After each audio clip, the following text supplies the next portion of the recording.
Yksi konfliktin taustoitukseen liittyvä yleinen väärinkäsitys on se, että kysymys olisi kahdesta Palestiinan alueen ikiaikaisen ryhmittymän välisestä konfliktista. Todellisuudessa konflikti on monin tavoin moderni.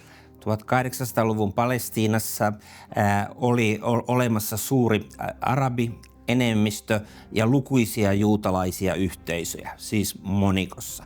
Eli ei ollut olemassa mitään juutalaiset vastaan arabit konfliktia eikä edes todellisuutta. Nämä juutalaiset yhteisöt olivat kielellisesti, kulttuurisesti ja eettisesti toisistaan poikkeavia, eivätkä kokeneet muodostavansa yhtä kokonaisuutta. He eivät myöskään ajatelleet juutalaisen valtion perustamista.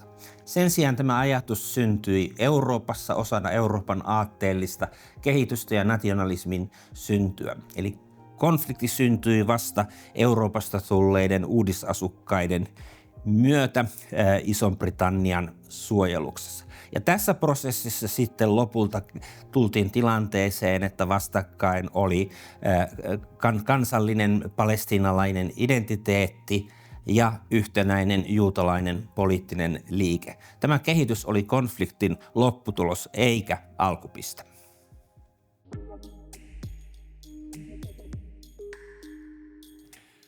Uutisointi on usein tapahtumavetosta ja tähän pätee monenlaisia konflikteja ympäri maailmaa, ei pelkästään Israelin ja Palestiinan. Mutta Israelin ja Palestiinan kontekstissa se tuo tietynlaisen vinouman, jota on tärkeää yrittää välttää. Eli uutisoidaan vaan siitä, että jossain on väkivallan teko, jossain räjähtää, jossain joku hyökkäys ja sitten on vastahyökkäys. Niin monesti kehystyksenä on sekä toimittajilla että välillä haastateltavilla myös tämmöisiä termejä kuin vaikka väkivallan kierre.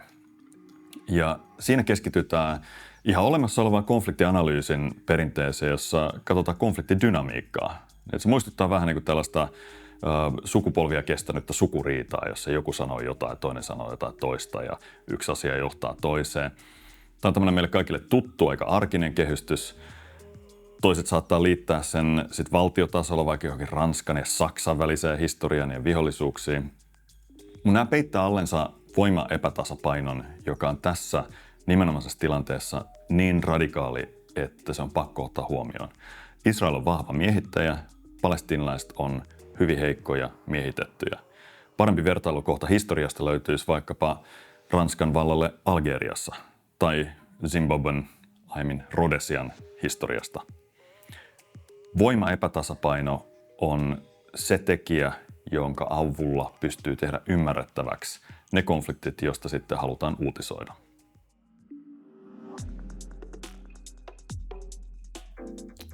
Mä ajattelen niin, että Israel-Palestiinaa koskevassa uutisoinnissa, että siitä puuttuu se kaikista tärkein viitekehys meneillään olevan väkivallan ymmärtämiseen. Ja se viitekehys tunnetaan tutkimuksessa nimellä asuttajakolonialismi. Kolonialismi-sanaa ei kuitenkaan mediassa hirveästi näy. Se näyttää olevan joko jonkunlainen tabu tai sitten se ymmärretään ehkä hieman väärin jonkinlaisena moraalisena syytöksenä, eikä niinkään tämmöisenä selitysvoimaisena mallina sille sen ymmärtämiseen, mitä Israel-Palestiinassa tapahtuu. Jos Israel-Palestiinaa katsoo osana tämmöistä asuttajakolonialistista todellisuutta, niin me mietitään semmoisia paikkoja kuin Yhdysvallat, Australia, Uusi-Seelanti, apartheid-ajan Etelä-Afrikka, erilaisia eurooppalaisen vallan tämmöisiä asutusprojekteja. Ja tutkimuksessa tunnetaan se, että kansanmurha ei koskaan ja erilaiset etniset puhdistukset ei koskaan ole kaukana siitä asuttajakolonialismin logiikasta. Ja on tärkeää ymmärtää, että tämä ei ole vain ikään kuin historiallinen konteksti, vaan se on hyvin selitysvoimainen malli sille, mitä tapahtuu juuri nyt. Ja ne tutkijat, jotka katsoo tätä konfliktia tämän asuttajakolonistisen viitekehyksen kautta, niin eivät olleet yllättyneet siitä, miten Israel reagoi 7. lokakuuta eteenpäin. Se myös muuttaa selitysmallia sille, että mikä me nähdään väkivallan pohjimmaisena perustana, kuka me nähdään syypäänä. mediassa näyttää olevan varsin yleistä, että se yksilöidään tämä syyllisyys, jos siis puhutaan Israelin väkivallasta. Nähdään vaikka pääministeri Netanyahun vallanhimoinen pyrkimys tai Israelin viimeaikainen äärioikeistolaistuminen, sellaista Smotrich tai Ben Gvir. Ei sillä, että nämä hahmot ei olisi tärkeitä, mutta se taustalla oleva logiikka, se asuttajakolonistinen poispyyhinnän logiikka jää tällöin tämmöisten yksittäisten henkilöiden varjoon. Tämä selitysmalli auttaisi myös ymmärtämään sitä, että kun Israel-Palestiinaan luodaan nimellisesti rauha, niin itse asiassa historiallisesti ja meneillään olevien kehityssuuntien kannalta tämä rauha ei ole sodan loppu, vaan sen jatke toisin muodoin. Eli kun me nähdään, että uutisointi vähenee silloin, kun tulee jonkinlainen rauhanprosessi, niin sitä ei pitäisi ymmärtää tämän kolonialismin loppuna, vaan usein ja valitettavasti sen jatkumisena vain uusin muodoin. Niin Ylen kuin Sanomienkin uutisoinnissa toistuu järjestään käsite äärijärjestö Hamas. Eli äärijärjestö Hamas on palauttanut panttivankeja. Äärijärjestö Hamasin alainen terveysministeriö väittää, että Gazassa on kuollut näin ja näin monta ihmistä. Ja tällä yhdellä käsitteellä äärijärjestö asetetaan kyseenalaiseksi kaikki sitä seuraava.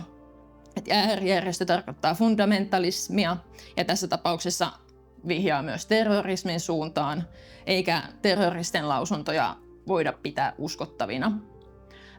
Vastaavia etuliitteitä ei näy käytettävän Israelin kohdalla. Tämä siitä huolimatta, että nimenomaan Israel on toistuvasti jäänyt kiinni valehtelusta. Israel ei ole millään tasolla neutraali toimija, eikä sen sanomisiin voida suhtautua ilman ankaraa lähdekritiikkiä. Ja tämmöinen tuntuu medialta valitettavasti kuitenkin puuttuvan. Jos Israelin armeija sanoo, että sairaalassa on Hamasin sotilastukikohta, niin se ei tarkoita, että siellä todellisuudessa sellainen olisi. Tai jos Israel sanoo, että he on iskenyt Hizbollahin sotilasinfrastruktuureihin, niin se ei tarkoita, että se iskun kohde semmoinen olisi.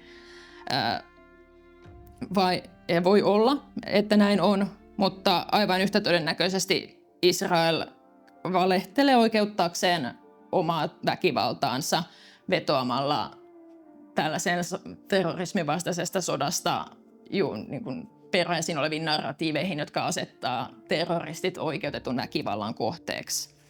Ja tämän alleviivaaminen olisi myös median tehtävä. Israelin väitteisiin tulee suhtautua lähtökohtaisen kriittisesti. Sen lausunnot eivät ole millään tasolla neutraaleja. Ja osaltaan tämä lähdekritiikin puute heijastaa sitä, keitä uskotaan ja keitä ei, ketkä on hyviksiä ja ketkä on pahiksia.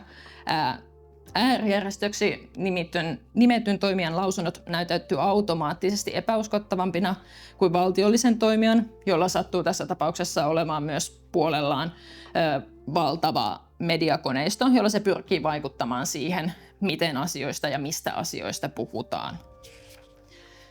Erityisesti koska Israel on jäänyt toistuvasti kiinni valehtelusta, niin mediakritiikin kanssa täytyy olla erityisen tarkkana, ettei olla toisintamassa olemassa olevia valtasuhteita ja jakoa uskottaviin meihin ja epäuskottaviin muihin. Moni EU:ssa pitää edelleen kiinni tällaisesta käsityksestä, jonka mukaan EU:n ulkopolitiikka on tällaista demokratian ja ihmisoikeuksien edistämistä ja tyttöjen ja naisten ja vähemmistöjen oikeuksien puolustamista. Me suorastaan huoutaan näitä instituutioita ulkomaailmaan kenties silkalla olemassaolollamme. Israel-Palestiinan kohdalla tämä käsitys menee kutakuinkin niin, että EU on tällainen huolestunut, vastuullinen Israel-Palestiinan taustavaikuttaja. Me tyytyväisenä itseämme toistelemme tällaisia fraaseja, kuten että EU tukee kahden valtion mallia tai EU tukee rauhanprosessia. EU seuraa tilannetta aktiivisesti ja EU tuomitsee väkivallan molemmilla puolilla. Kuitenkin kun tarkastellaan ensin sionistisen liikkeen ja vuodesta 1948 eteenpäin Israelin toteuttamaa palestiinalaisten yhteiskunnan syrjäyttämistä, niin havaitsemme, että EU ja ennen EUta monet merkittävät eurooppalaiset valtiot on osallistunut tähän syrjäyttämiseen. EU esimerkiksi vie aseita Israelin armeijalle tai Israelille, jonka armeijan tärkein tehtävä ja suurin ponnistus on palestiinalaisalueiden miehittäminen. EU on käynyt Israelin laittomien siirtokuntien kanssa kauppaa miljardeilla euroilla. Ja EU on myös auttanut Israelia muuntamaan tämän palestiinalaisille pakotetun sotilasdiktatuurin voittoa tuottavaksi vientituotteeksi. Eli EU on Israelin aseteollisuuden suurin asiakas maailmassa. Tilanne Israel-Palestiinassa lyhykäisyydessään on tällä hetkellä se, että jos Israelin laajentumispolitiikkaa ei pysäytetä, niin palestiinalainen yhteiskunta elinkelpoisena kokonaisuutena lakkaa olemasta. Ja mä heittäisin ilmoille tällaisen ehdotuksen medialle, diplomaateille, muille, että kun tuotetaan sisältöä Israel-Palestiinasta, kun tehdään poliittisia päätöksiä siitä, että mitä EU seuraavaksi tekee, kannattaa pysähtyä tämän vallitsevan viitekehyksen äärelle ja arvioida sitä. Koska jos EU ei muuta omaa ulkopolitiikkaansa, niin siinä tapauksessa palestiinalainen yhteiskunta saattaa tuhoutua.